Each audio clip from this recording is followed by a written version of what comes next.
अगर अटल जी की सारी बातें आप उनका इतना सम्मान करते हैं तो वीर सावरकर को लेकर जो उनके एक एक शब्द हैं उसको कैसे दरकिनार कर सकते हैं आप? और वीर सावरकर को लेकर ऐसा तो है नहीं कुछ छिपा हुआ था और बीजेपी अचानक से सामने आ गई और प्रकट हो गए वीर सावरकर मुद्दे के तौर पर। बीजेपी तो पहले से वीर सावरकर को लेकर आगे बढ़ती रही है। की सरकार में जब शपथ ली थी, पहली बार प्रधानमंत्री बने थे, उन्होंने 1.5 घंटे के भाषण में आधे घंटे तक नेहरू जी की तारीफ की थी। और आज ये 9 साल से जो लोग खड़े हैं वो नेहरू जी, हर चौकीदार पूछे थे कौन जिम्मेदार आपके? अरे तो नेहरू जी की तारीफ तो उस वीडियो में भी हो रही है जिसमें वो सिंगोल थामे दिखाई दे रहे हैं, उसमें तो तारीफ वाला ही वीडियो है सर। ठीक है सुधांशु जी हाँ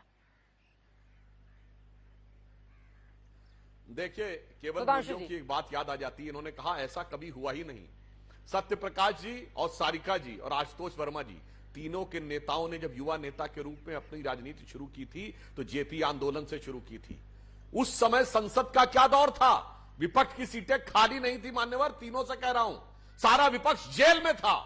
और विपक्ष जेल में ही नहीं था, ऐसा जेल में था कि कोर्ट में नहीं जा सकते थे। और भारत के सारे नागरिकों के मौलिक अधिकार समाप्त कर दिए गए थे।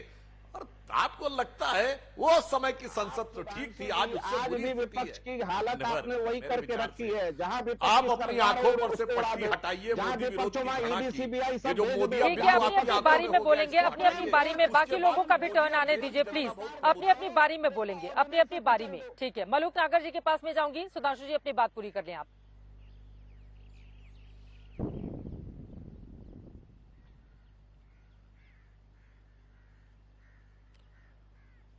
सुधांशु जी अपनी बात पूरी कर लें आप।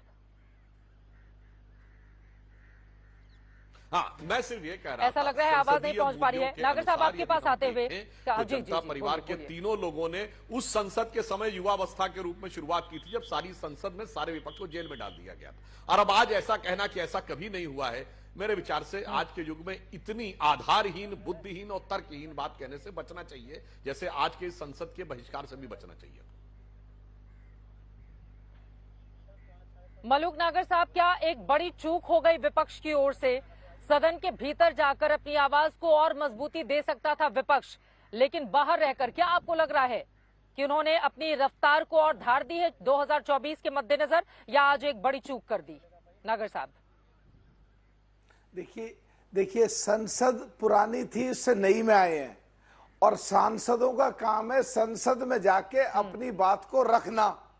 और अपनी बात को रखने के बजाय या संसद ना जाने के बजाय या संसद ना चलने दिए जाए, जो पिछले 2 सत्र नहीं चल रहे हैं, जिसमें विपक्षी पार्टी विरोध हम भी करते हैं, जूझते हैं, लड़ते हैं, भिड़ते हैं, टकरते हैं, पर अपनी बात रखते हैं। इसीलिए 688 पार्टिसिपेशन है। और वहां संसद जब में डिस्कशन हो रहे होते हैं, जब संसद खाली पड़ी होती है। और आज भी जहां संसद में जाके बातें रखनी है, देश की नीतियां बननी है, देश के लिए काम करना है, देश के लिए गरीबों, मजलूमों, कमजोर, किसानों, पिछड़ों, दलितों के लिए, अखिलेश समाज के लिए काम करना, वहां जा नहीं रहे हैं। क्या मैसेज देना चाहते हैं? पिछले 2 सत्र चले गए। आज मुझे तो ये कहना है कि जो सबसे बड़ी विपक्षी पार्टी है, जो सहयोगी है, उनके साथ भी बैठे हैं टेलीविजन पे, तो वो क्या कांग्रेस आगे संसद में आज ही नहीं गई या आगे भी नहीं जाएगी या आगे भी सदन को चलने नहीं देगी? और सुधांशु जी बैठे हैं, वैसे तो पहले तो विपक्ष करते हैं, पिछले में तो बीजेपी ने भी, सरकार ने भी, राहुल गांधी माफी मांगो, इन्होंने भी नहीं चलने दी। तो क्या ये बड़ी संसद जो बनी है, जिसमें ये तो जा ही नहीं रहे हैं, 1 साल चुनाव के लिए रह गया है, क्या आगे भी नहीं जाएंगे? क्या संसद भी नहीं चलने देंगे? तो सुधांशु जी किस तरीके से संसद को चलाएंगे, मैं ये जानना चाह रहा हूं प्लीज।